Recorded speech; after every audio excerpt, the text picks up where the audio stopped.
I'm going to record it. Hello. We're going to start, and from today, probably towards the end of the semester, we are going to deliver the class via Zoom. Okay, I can see everybody is here.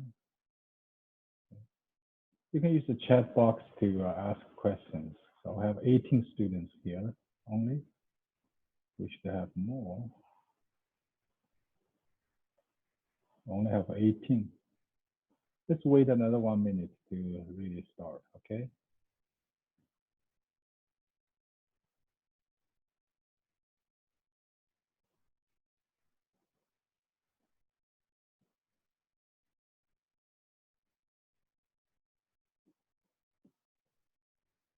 So I have 19.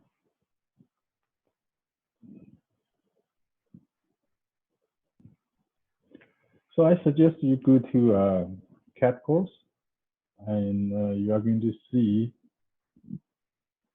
here, I put a quiz for today, and I'll give you like 1 hour after the class.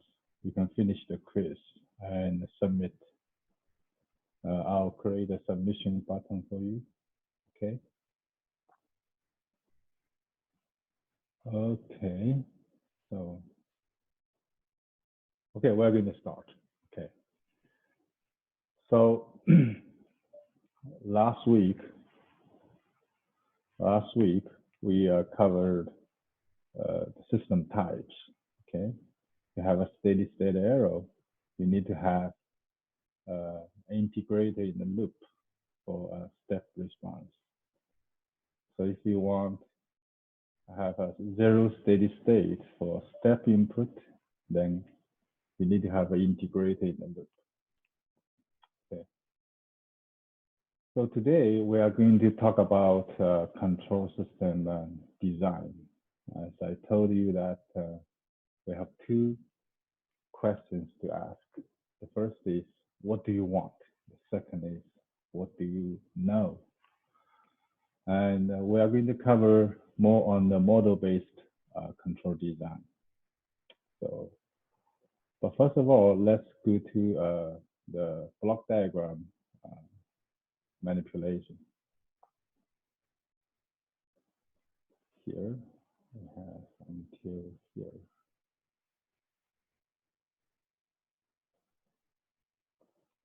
So basically, this is the roadmap. Let me put this one for you.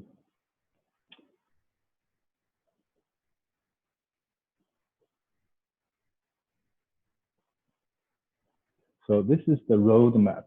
Okay, you guys see my hand? Okay. Okay. So we have the modeling part. Say, for example, you have model developed. So you can do analysis, like time domain analysis. Then you can do frequency and domain analysis. So these are called analysis part. The next important step is design part. For the design, you need to ask, what do you want? What do you want to achieve? It's called performance specification. So based on the performance specification, you can do your control design. But otherwise, how do you know you are doing a good design or not? Have you met the performance specs? So, but what are those specs? We are going to go through that. Okay, so this is our roadmap.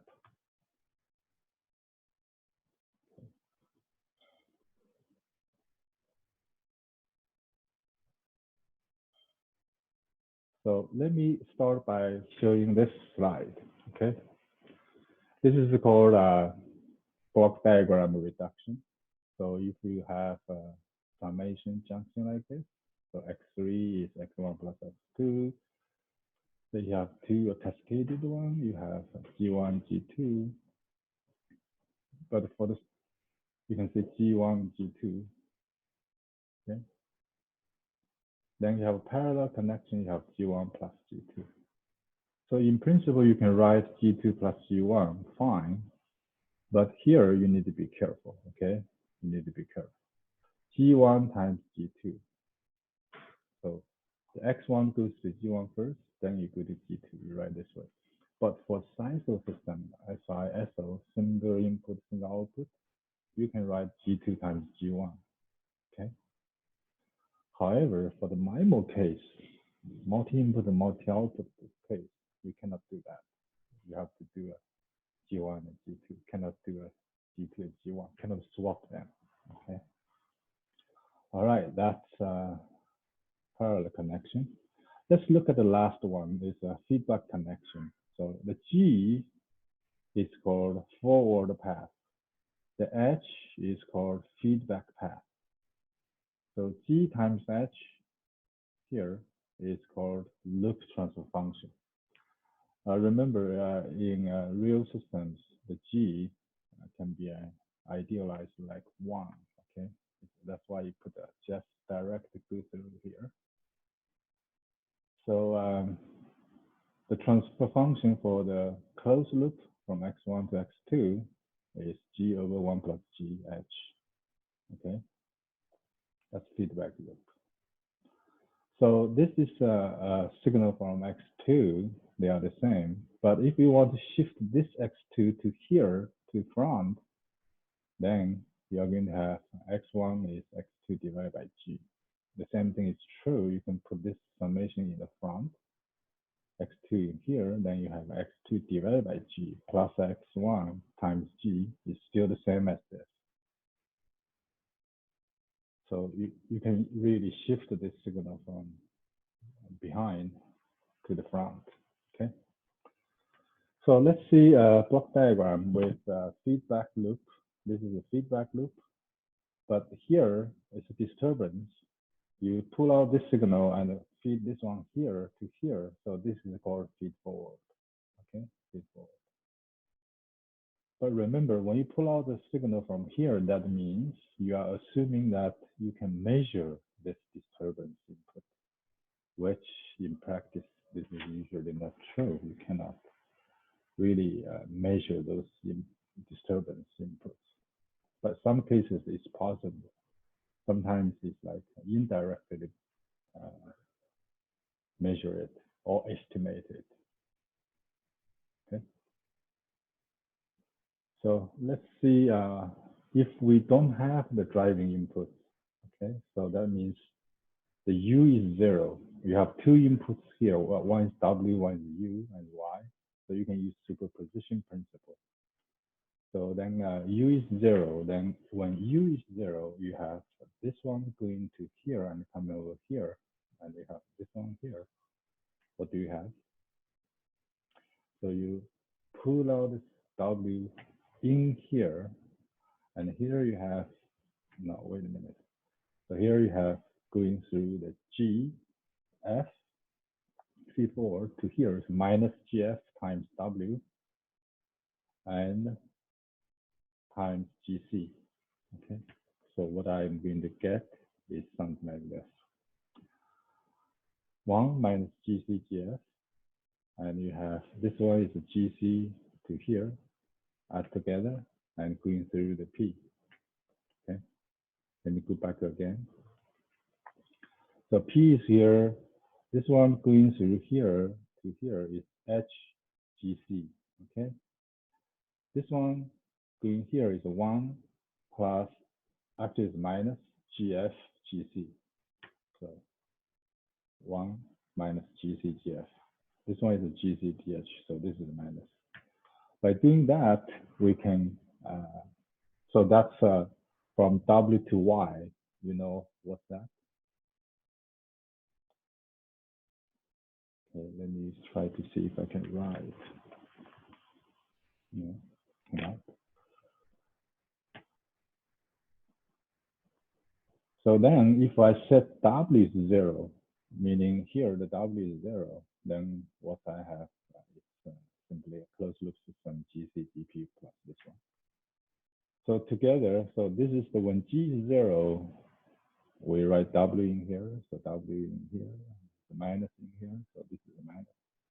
So this one can be simplified like G at H and GC, move this one to this side, so you are going to have this one. Okay, you basically doing what you do is you push this GC to here, to here. Okay, and then you have a GC in front of this summation and this summation, G push to here. Also, you need to have G push to here. So you have GC push it to here and GC push it to here. So that's our simplification. So together, we are going to get Y divided by W is this one times this one. So GP times 1 and GFGC is this one. So superposition principle, you get a total output due to U, due to W. You have this is your closed-loop transfer function without W. This is a transfer function without U. So it's this one, okay? So you can see that if I want to make the W 0, meaning this 0, meaning this W, no matter how big it is, it has no effect on my Y. This is ideal. This actually is called disturbance rejection, meaning no matter how big, how small the disturbance you have, by doing feed-forward, disturbance feed-forward, it's possible we can cancel out totally its influence. That means we should make GF design as the inverse of GC. So GF, GC is 1. Okay, so this one will be 0. If this is 0, then W will have no effect on my Y. Make sense?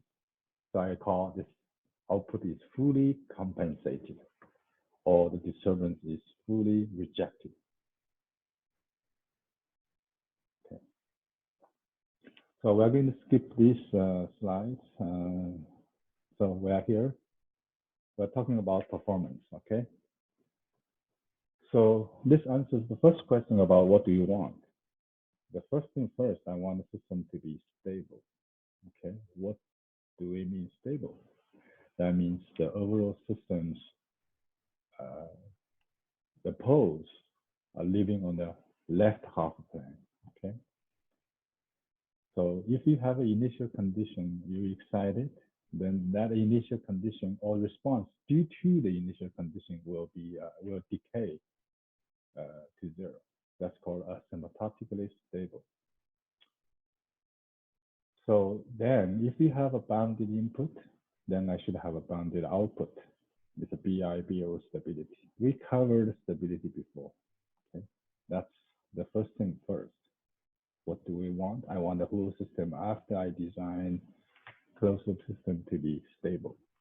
Okay, to be stable. Remember that we have two scenarios. Okay, one is without control, the system is stable. That's called open loop stable. When you add a control, there are also two outcomes. This controller could make the closed loop system stable or unstable. So if it is unstable, then we call this controller is destabilize the system. Okay, but there's another possibility. The initial system is open loop unstable. We can design a smart controller to make the overall system stabilized or stable. So this controller is called stabilizing controller. Okay. So that's the first scenario.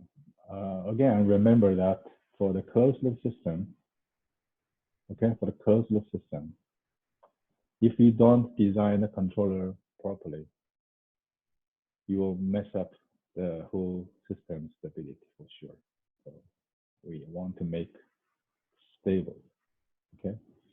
And there is a word here called sufficiently stable. Sufficiently stable, okay? Let me use a pen here. Sufficiently stable. What does that mean?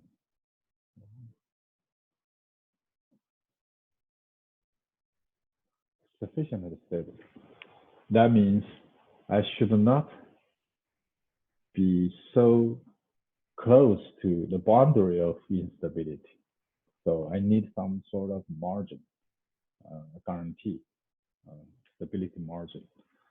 So stable, yes, important. I also need certain margin, okay? The distance from stable to instability, okay? The second one is we need sufficiently fast response. This is linked to what we call bandwidth, okay? So that the system will react quickly to the control input set point. And I want the system to be less sensitive to noise, less sensitive to the external disturbance, and some variations. This is linked to what we call robustness, okay? And highly sensitive to the control input.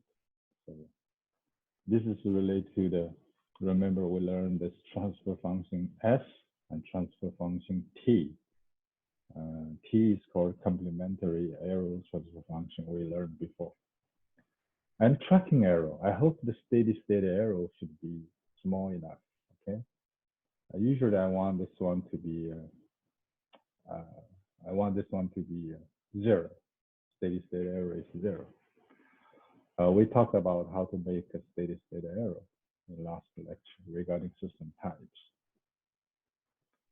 Therefore, in the control structure, we have to be careful to accommodate that. Okay.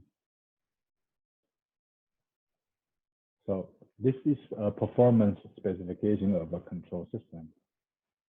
You need a stability margin, sometimes called stability level, as high as you can. The system response does not grow without limit or decays to desired value. So this specification can be specified using a percentage overshoot, settling time, pole location, okay, on the complex plan, time constant, phase and gain margin, and damping ratios. I'm going to explain phase gain margin later on, okay? Speed of response, as fast as possible. This can be specified using the rise time specification, peak time, delay time, and natural frequencies, resonance frequencies, and bandwidth. Steady state arrow is the offset.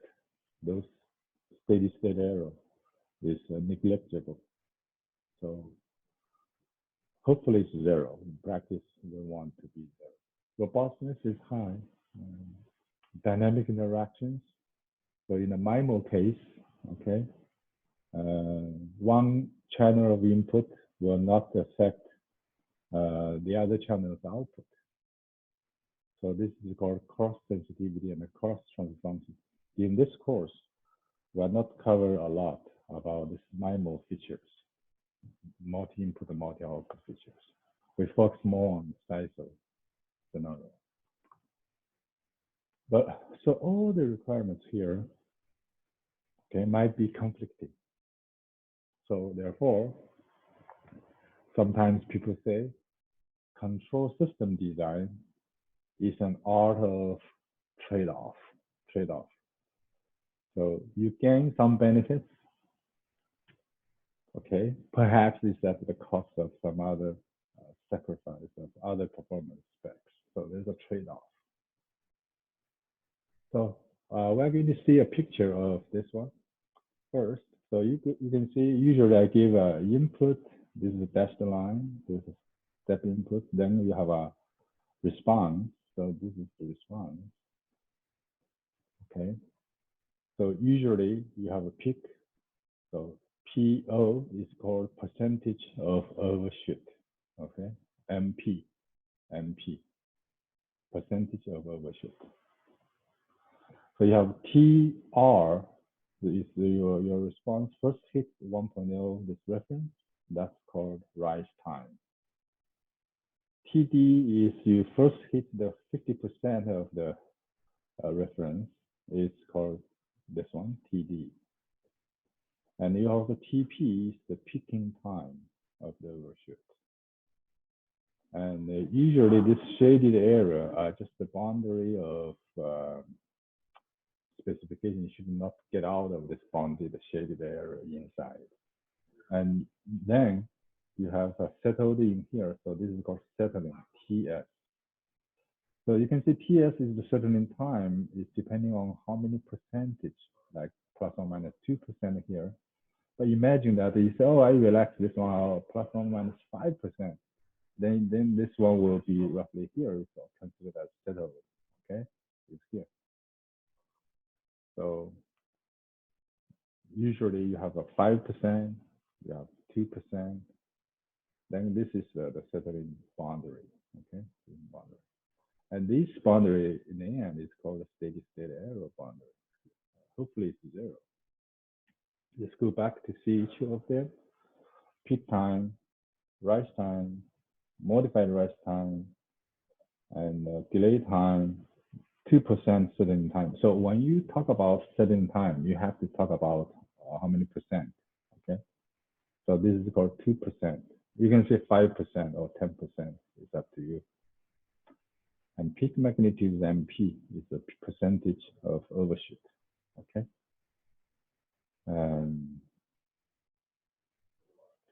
So peak magnitude minus steady state value usually is 1, okay? And divided by 1, so this is called PO. So of course, MP minus 1, MP is the absolute magnitude.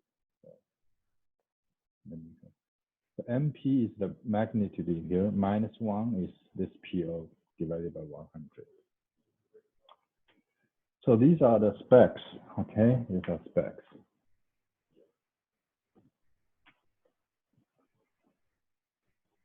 But from all the specs on the left column here, you can specify these. But what is this one? What is this one? Okay. This one is assuming that I have a second order standard model. Okay, I'm using the term standard model. So what does the standard model look like?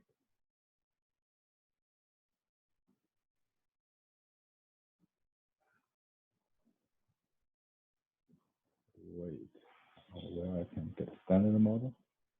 Okay. I'll write the standard model for you. Okay. I'm practicing my PowerPoints in here. So I'm writing a standard. Can you guys see my screen? Let me see if I have shared the screen. Share the screen of, no, this one. So standard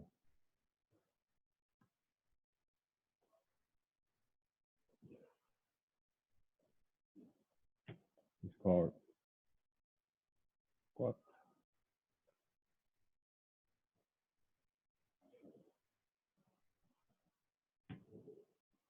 So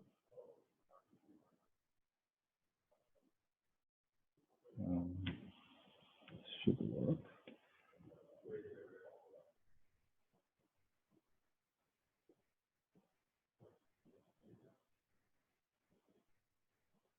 Standard model is omega n squared divided by s squared plus t plus c omega n times f plus omega n squared. So do you see that? This is a second order system. Second order, this is a standard form. So omega n has a name, it's called natural frequency. And this guy is called damping ratio, okay? Damping ratio. Okay. Let me see. Damping ratio.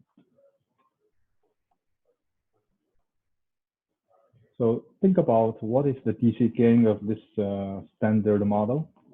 is the second order standard model. What is the DC gain? When we say DC gain means it is direct current when omega is 0, okay? When omega is 0. Okay. I'm using another pen to see if we can write something better. Okay. Yes. This is probably better. Let me try to use a draw, use this, use a smaller dot. So, okay. So the DC gain in this case, okay, DC gain is when S is 0. For this standard model, I use a GMS. So DC gain is GM0 is 1. Okay. So that's why you have omega n in here and omega n in here. They cancel out. Okay. Make sense? Okay. So I'm going to share back to my slide in here.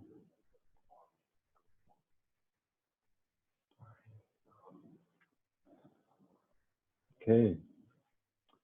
So using the second order standard model, I can get analytic relationship like this. So again, here omega n is that natural frequency. The cos here is damping ratio. So by giving the input step response, then you are going to get all these parameters are connected to this. Okay. So one thing you can see that the peak magnitude is only related to the damping ratio. Remember, if your damping ratio is 0, okay, you still have damping ratio is 0. You can still have 1. You don't have an overshoot. Okay, don't have overshoot.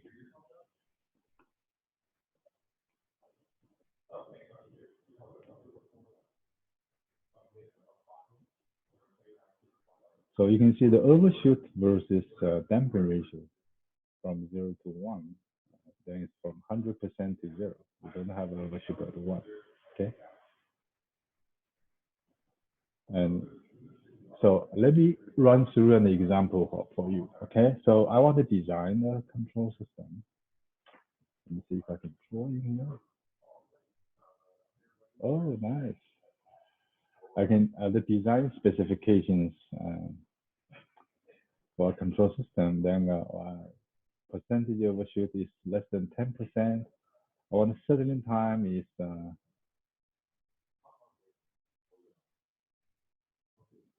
less than 8.8 seconds. So first of all, how do I know where my second order system? I assume that my system is here. It's omega n squared. Oh, 1 s squared plus 2 cos omega n s plus omega n squared. Okay, yeah, I just showed you. So in this case, I want to understand how the poles should be located inside here. Then you satisfy this relationship. So what I'm going to do now is using the formula on the previous table, this table. So what I get is giving the percentage overshoot, I can immediately get what is my damping ratio. Okay, and the damping ratio actually is connected to my phase margin phi. Get the phase margin of 53 degrees. Okay, so then from that equation about settling time, then it's 4 times of my tau is this one. So based on this one, you can solve omega n is the cos is already known 0.6, so you get the omega n. Okay, so you get this transfer function. So the design spec is the phi is this angle. This is my phi. It's this angle. Okay. This angle. So this is 53. So this one is greater than minus. So this is a -5. So this region is the design region. Anything you put the pose inside here will satisfy the specification. So this vertical line is because of the negative real parts less than -5, and this line is because of damping ratio. So damping ratio and natural frequency. Okay.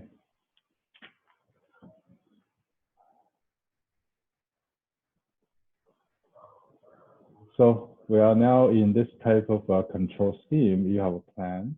You design a controller such that you have a closed loop control system. So in our case here, I want to get you a PID control. So this is the error signal E that is here. Okay. So this is GC if this is KP times E, KP E. So this is KP times E is this signal. Okay. So this is a proportional controller. So GC is just the KP here. Okay. So it's P controller. But you could use another two terms. One is derivatives of the arrow and integration of the arrow. So this is called I, this is called D, this is called P.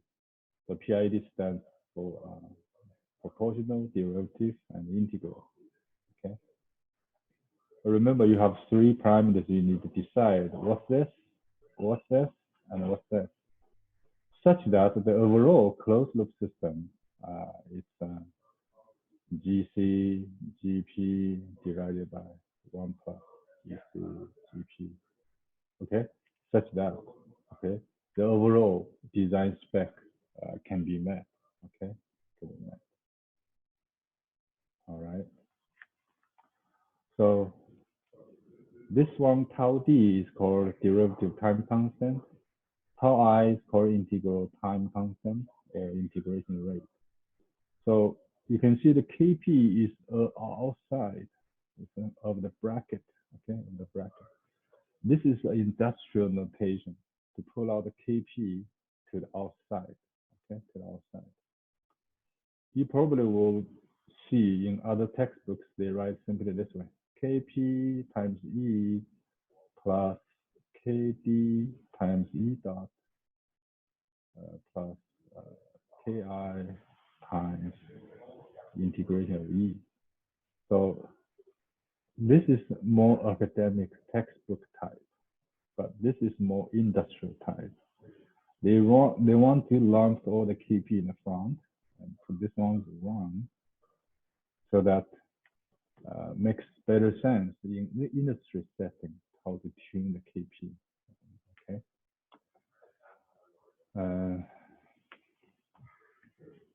Well, C divided by E is a control divided by control command C here. C divided by E is this GC. So this is transfer function GC. Okay. So that's a PID control. It is a strategy. It's a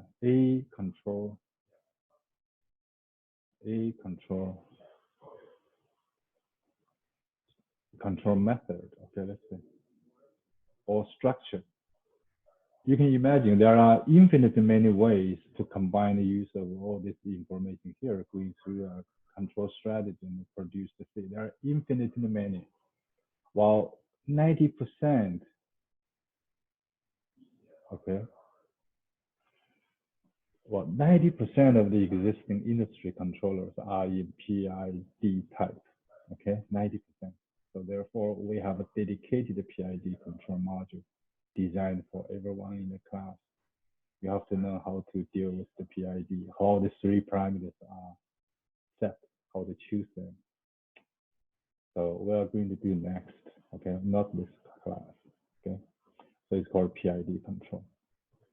PID control. Remember, I told you there's another percentage. I told you it's 80%. My writing is not very good. What did I say about 80%? That is when we learn about this model.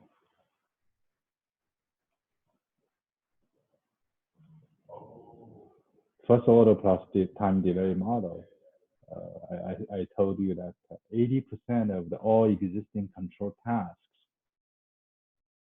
are for temperature control. While temperature control, the system can be well approximated by a first order plus delay system that they can do some sort of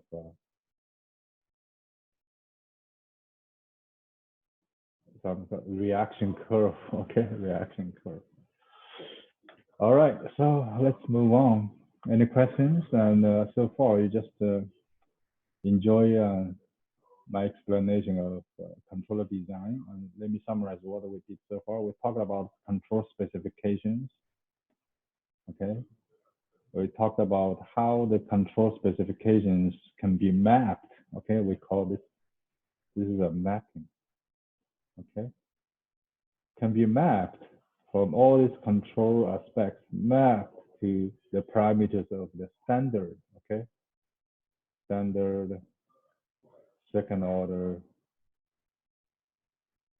transfer function, like omega n squared divided, no, not 3 square, s squared plus 2 cos c omega n s plus omega n squared.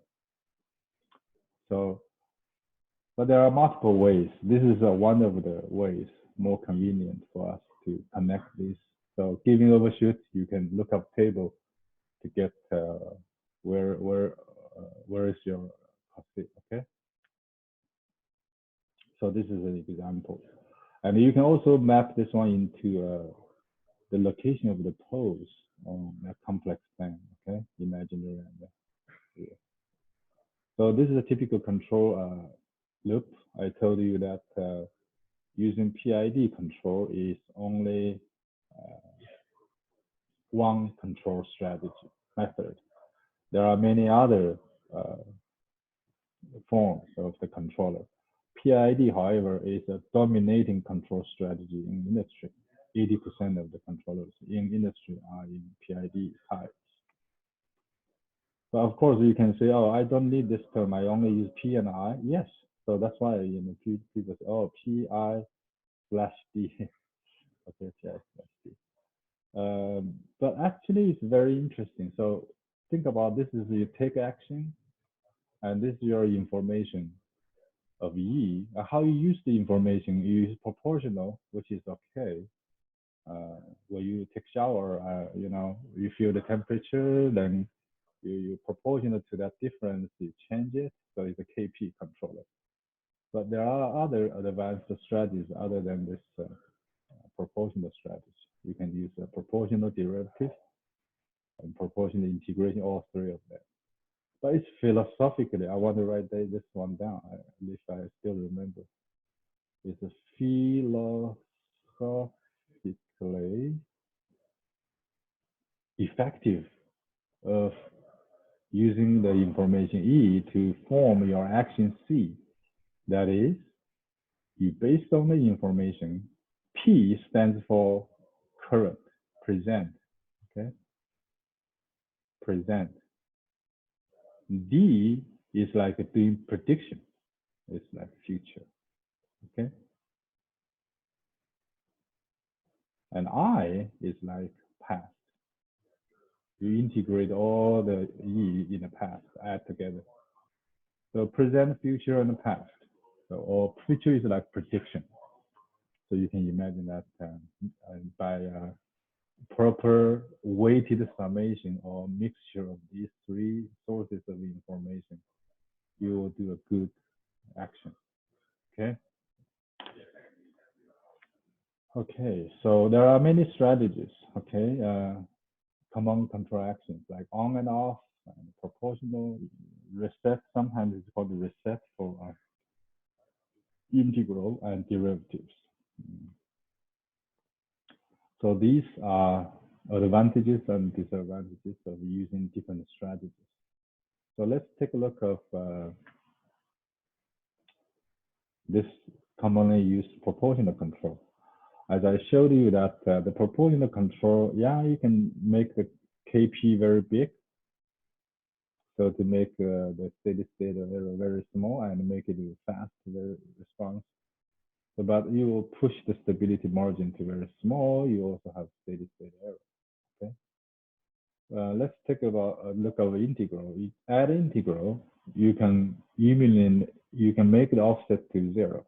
Okay. Also, you average up the noise, but you result in slow response. Okay. Meaning you always look back of your past. Okay. Also, they all may introduce this instability issue. But derivative is like you have very fast response. You can have improved stability because this one will give you derivative. It will give you a phase advance. Okay, not phase lag. This is a phase lag integration. So this is just qualitative discussion about the control actions. For on and off, I have to tell you that the on-off is actually widely used, like in your thermostat for temperature control. Inexpensive, simple, but you may have on and off where you introduce chatter. Okay, they'll have mechanic problems when you have a gearbox. The accuracy may not be good. So interesting enough, if you check your home temperature, you thought your home temperature is something like this. So you have time, long time. The temperature is set at 70. It is never 70. 70 is just set point like that. It's never actually, it especially fluctuate around the 70. Okay. In industry, this may not be acceptable, but for we as human beings, feeling this small fluctuation in temperature will not cause a comfort issue, right? Okay, so we are going to run through an example. So basically, I have a system. So what do you know? What do you know? The second question is, what do you know? I know my system to be controlled is this. What's the relative degree? 2. What is system type? 1. Okay, because I only have one integrator in here. Okay. So I want to design a position feedback. So this is a KP. Okay, KP. So the first use a K. The second method is using a position and a tacho. So this is my position. I use this one to feedback. This is my reference. Design spec. So what do I know? I know this system plant. What do I want? I want the system TP is 0.1 and omega D is pi over 0.1 and percentage overshoot is 25%. In this case, they already told you this is 0.4. You can check this table to get it, okay? Or you compute it using this. You have omega n, and you have cos C here.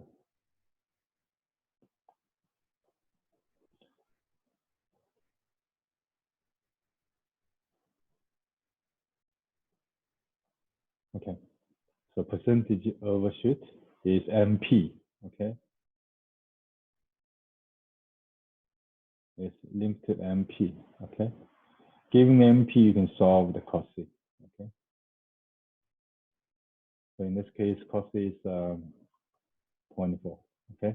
0.4. The solution is I want to design a gain for proportional control, okay?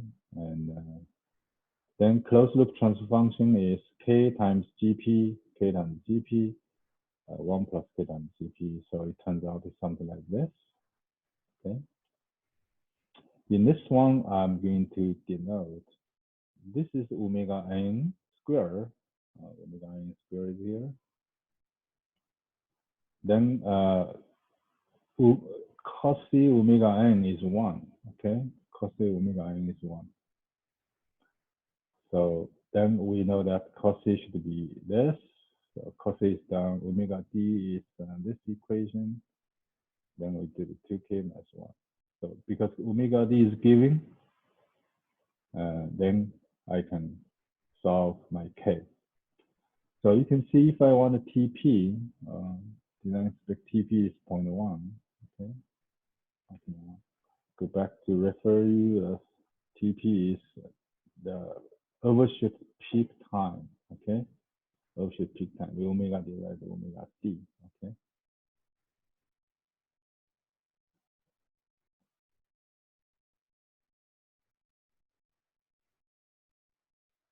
So then we can see if I did TP is 0.1 second versus 1 point. So which one is faster? This one is faster. So to make this faster, then we know that the K, the gain must be very big to push it faster, okay? And if you don't have to be the faster, then you have this one small. So you know what is the K input in here, and you can simulate this one in the Simulink, okay? And I think you should know how to do this. Then with Simulink, you will be able to see how many percent of the overshoot, okay? So in summary, if you want this system to be faster, go faster, then you have big overshoot. If you are slower, you have smaller overshoot, okay? So that is the idea, concept. So if you want to be faster, you will have a very big overshoot.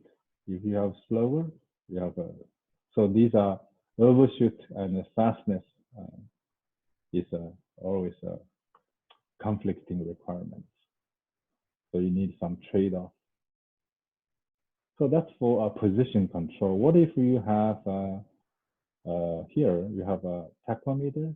So this is position Y. This is like DDT, okay? DDT is Y dot.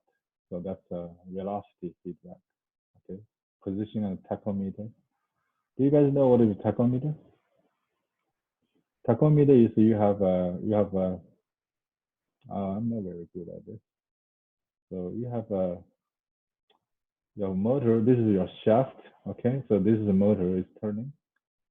Then in here there's a gearbox, okay? And usually after the gearbox we put a generator in here. So this is my tachometer. You can check this word, tachometer. Tachometer is a DC generator. When this one turns omega, then there have two wires coming out. So these two wires, you have a signal V tachometer coming out of this one, which is omega times K tau V. Okay, so that's a constant in here. So this is position, this is speed. And we want to design another adjustable tau V in here. So this tau V, I want to design it. So K and tau V, and check this one, closed loop control system. So you have a K, GP is still K in here. Then you have a K times GP and tau S plus 1. So this is like HFS, okay? HFS. So this is HFS. This is C times G, forward, feedback, feed forward, forward channel, feedback channel. So this is the forward channel. This is HFS, is feedback channel. Together you have this, okay?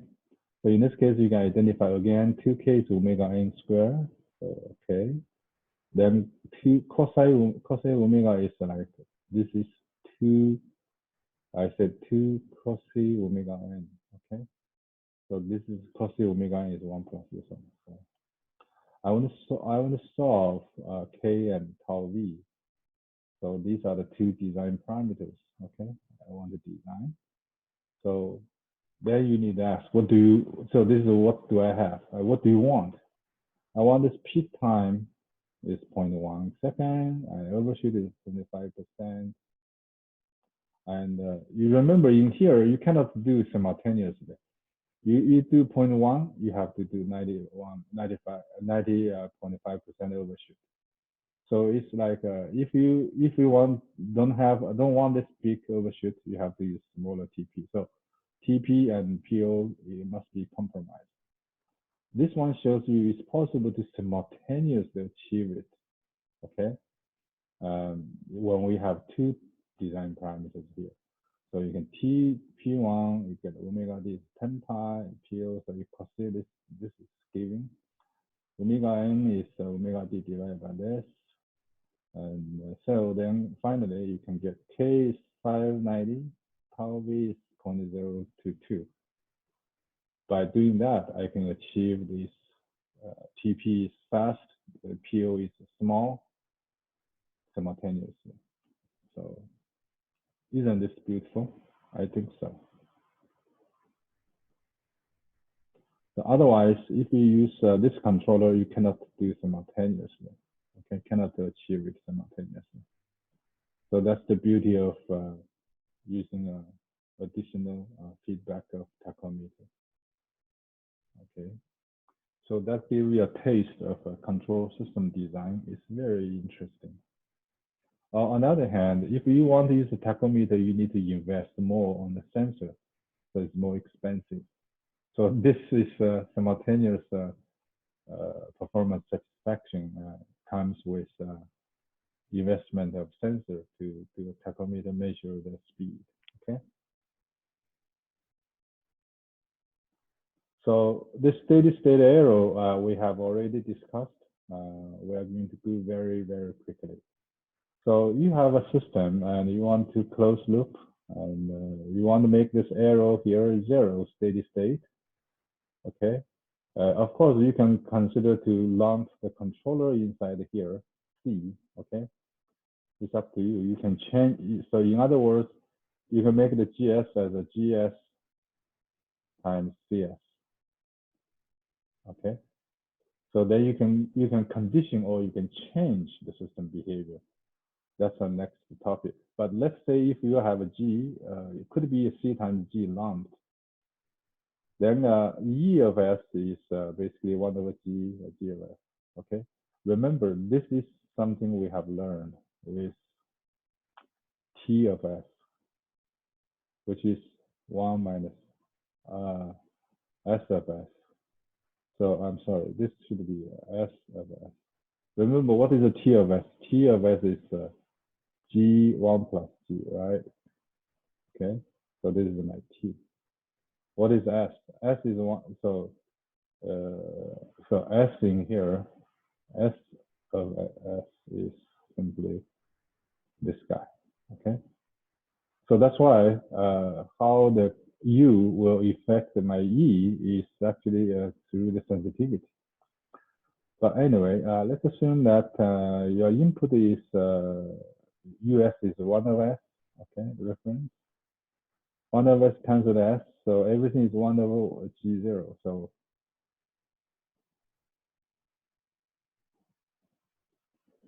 So U is a constant, so you can see this is the KP, this is G0, so everything will be like this.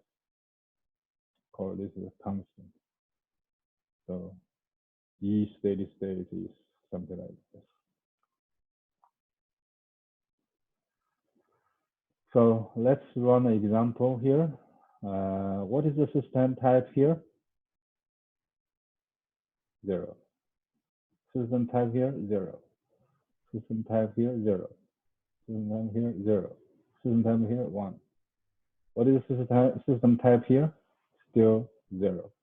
Okay, still 0. So 6 controller with loop transfer function like that. Loop transfer function of this one, that is already considered as feed-forward transfer functions with unity feedback. So it's already lumped the controllers and the plant into one.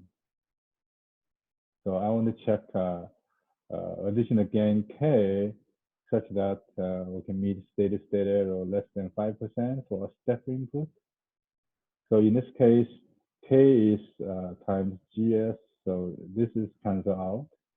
Then it turns out your steady state error is here, and ESS is 5%. Then G0 is none, so you can solve what is the K. The G0, you hear 0, 0, so it's 15 times 5.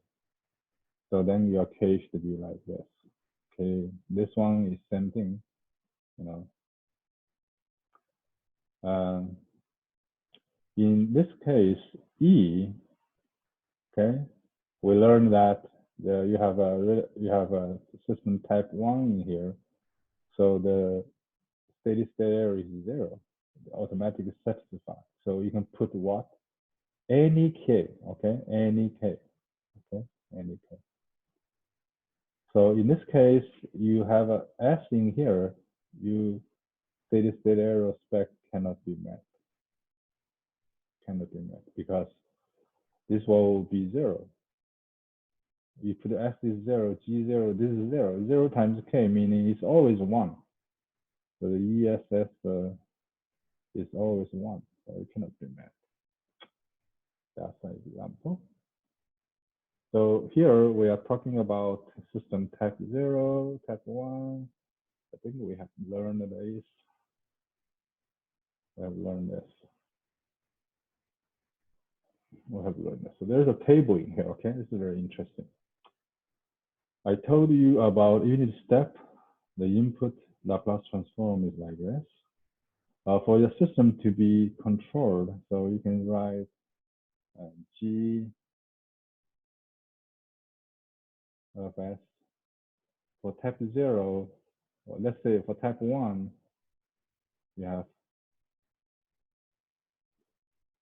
you can split this type 1 system like this. And this one,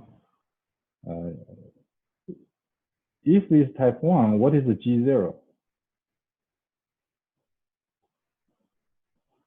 G0 is infinity, okay? So you need to step here, the type 1 system, steady state error is 0. Type 2 is also. For type 0, then you have 1 over 1 plus Kp, okay? And you can see this is infinity, this is infinity. So it's some sort of diagonal here, some sort of all 0 here, and all infinity here. Okay, so I hope you can remember. So sometimes Kp has a name called position error coefficient, velocity error coefficient, acceleration coefficient, okay? So I'm going to skip this example, and we are going to, so we have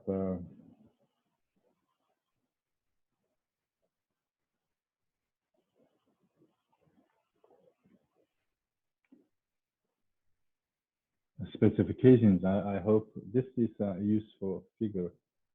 We can see that you have a cos omega n, okay? Then constant TS line, meaning your settlement time is defined by this one.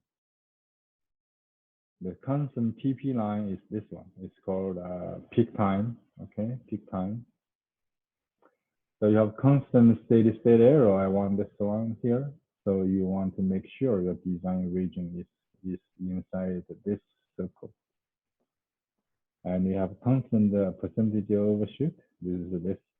So everything inside there is the design region. So usually you have a conflicting requirements in here, okay?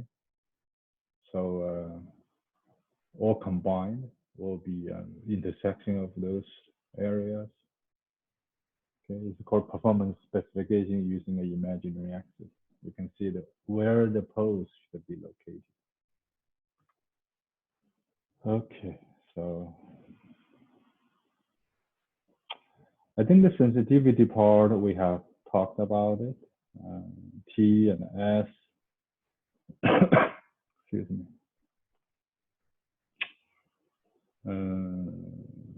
Design criteria. Okay. We talked about stability already, right? Did we? Let's review. Okay, let's review it. So depending on where so the denominator, okay, this is the denominator, this is the numerator. So the denominator will define a characteristic polynomial and check its root. And these roots are called poles, okay? So we have learned what is poles, okay? Poles. Depending on the poles, real part, imaginary part. If it's negative real part, so it's always decaying, okay? Non-oscillatory. If it's imaginary, it's oscillatory with a constant amplitude, okay? So we're going to see this. So you can see if you have something on the origin, then you have a constant. If you have a pair of imaginary axis pole, you have a sustaining oscillation without decay. So you have a exploding. Okay, you have a pair of complex conjugate pair. So you have a real axis. So let's say it's going up, blow up. Okay, then this decays. This also decays. Imaginary axis in here.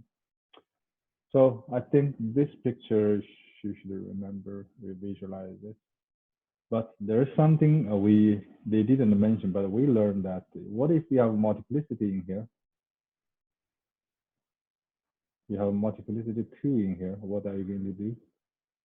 So this thing will not growing exponentially. This is growing exponentially, but this thing will grow linearly, right?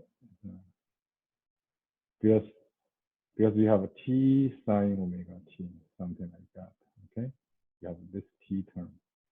So if without this t, then it's a sine, right? With this t, it's growing linearly, okay? Linearly exploding. But when t goes to infinity, they will also, y also go to infinity. Okay? But when you go to infinity, there are two ways. One is exponentially goes to infinity, or linearly goes to infinity. Okay. Okay. Difference? No. But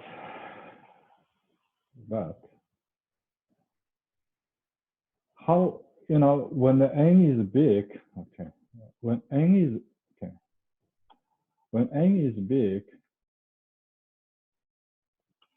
solving the poles or the roots of this polynomial is not that easy, okay? So can you, the question is, can you tell the pole location, the system is the pole location wise, the pole location like roughly like this, without solving the roots of the polynomial? Because remember, like 1950s, that's a very big task to solve the roots of this polynomial, giving all the coefficients a0 and an. So there's a guy called Routh. Actually, it's called Routh-Hurwitz. I wish to remember them. Called Routh-Hurwitz table. This is called Routh-Hurwitz table.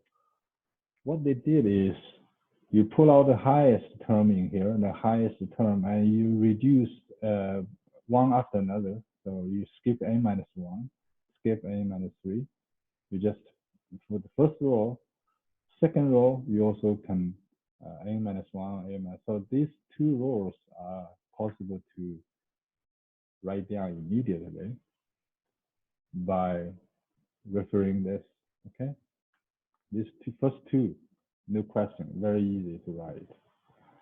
From Sn minus 2 and onwards, you follow equation like that. So B1 Okay, remember, let me do this.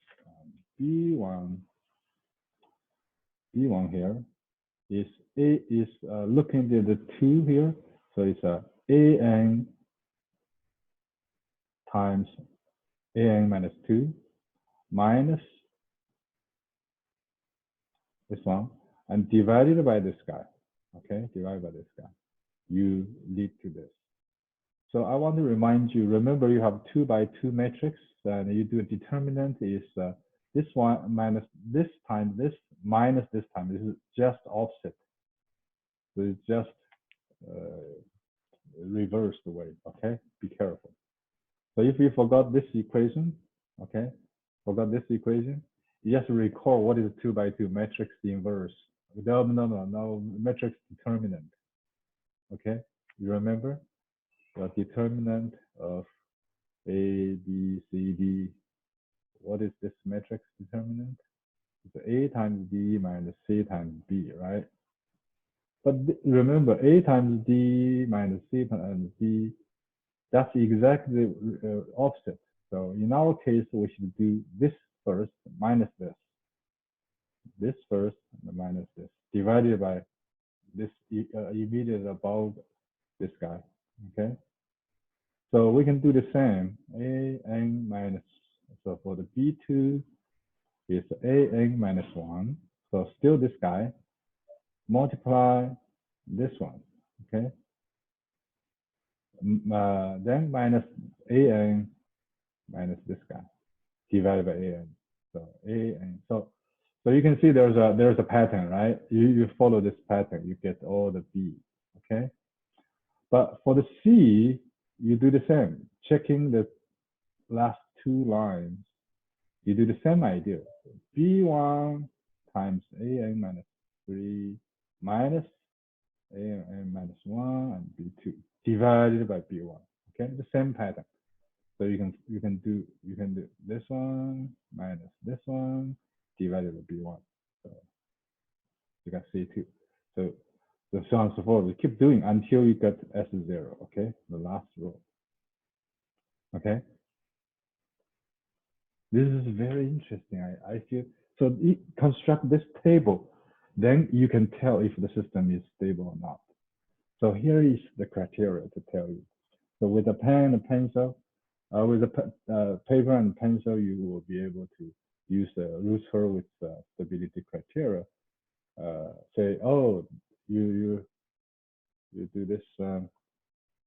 Okay, then first of all, if any of this one is not positive, okay, not same sign, then the system is not stable, okay? This is the first thing first. Second is, we only check the first column, okay? So all here, this is the first column, I care, okay? To check in the first column, is there any sign change? If they are all positive, then it's stable. If there is a sign change, then the system is unstable, okay? It's unstable.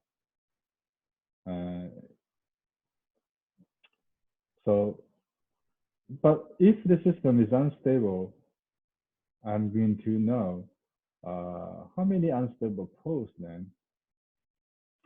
Oh, okay, here's an important rule. Number of unstable poles is the number of successive sign changes in elements of column. So depending on how many sign change. Say for example, I have a 1, 2, minus 3, 4, 5. So if I have a first column like this, how many sign change? So actually I have 2 sign change. So this is sign change. This is also sign change. Okay. So then I have 2 unstable. I have 2 poles that is unstable. So I know that 2 poles live in the, it's called right half plane. Okay, right half plane in a complex plane like this. Make sense? So in the next 5 minutes, I'm going to pull out. I think we have enough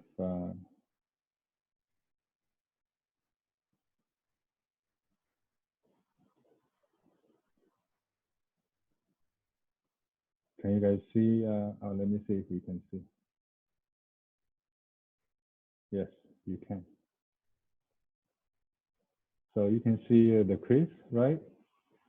So after the class, in 5 minutes, I'm going to set up a submission button for you so that within a half hour, you submit this PDF. Okay. So then you answer like here in this G of S is H of S here is 1. So H of S here is 1. Okay. R of S reference is here. It's step.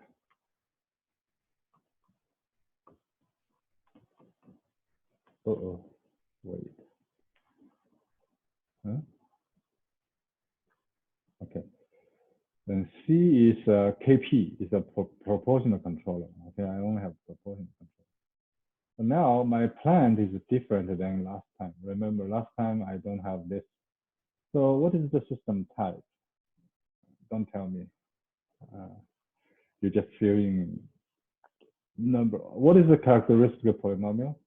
In this case, you should do a closed loop transfer function, which is C is a G of S, C of S divided by 1 plus G of S, C of S.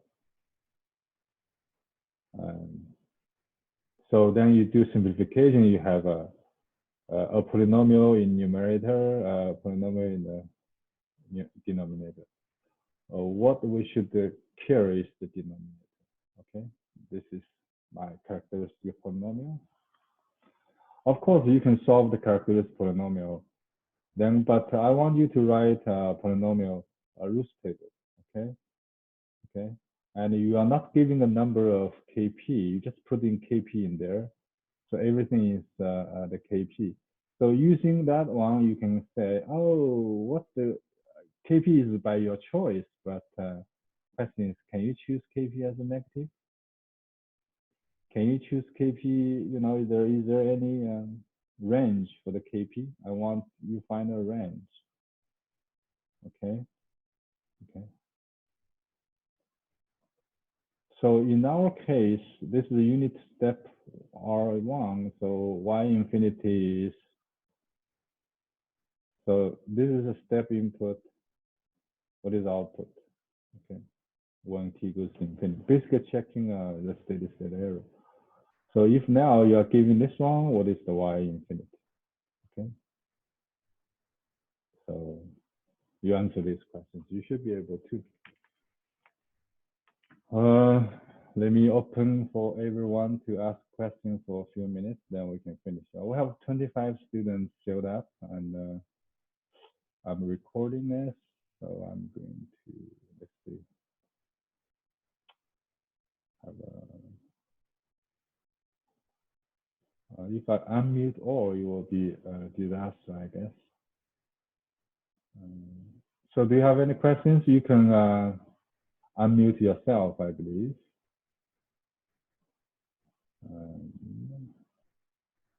I have 26 students. How it can display the participants. This is, yeah.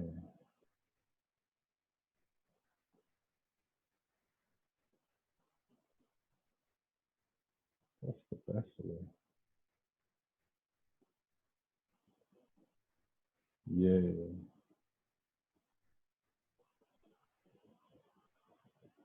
So it's better you put your personal photo there. I can see your face.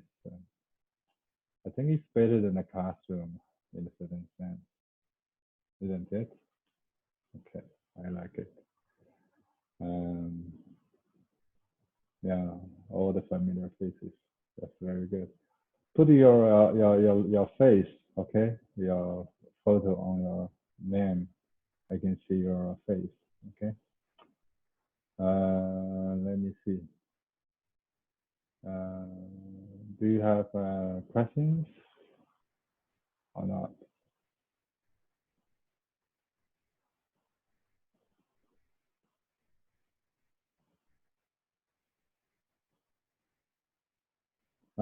I didn't check the chat box. I'm sorry if I missed any. How to do that? Where is chat box? Chat or page. Okay, so I think let me summarize what we learned today. Today we learned about how to specify what do you want about the control system. You cannot change the system, but you can change the control overall system. You can make the system to behave as you wish. So we showed an example that the rise time, the speed of response versus steady state error versus overshoot. It's a conflicting requirement.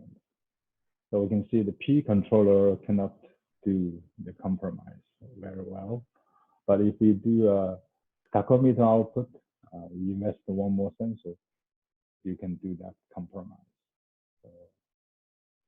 So anything will have some sort of cost. So again, remember, control is a matter of trade-off. Control is a matter of answering two questions. What do you have and what do you want? Okay. So I'll let you guys go then if you don't have any questions.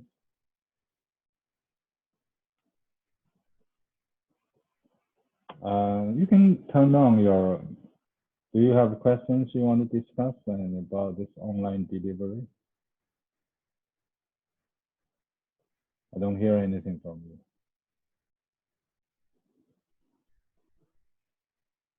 Okay, so I'm going to open the quiz submission button. So everybody please submit within 30 minutes while the knowledge is still hot. Okay, so I'm going to stop the sharing. I'm going to end the meeting if you don't ask further. And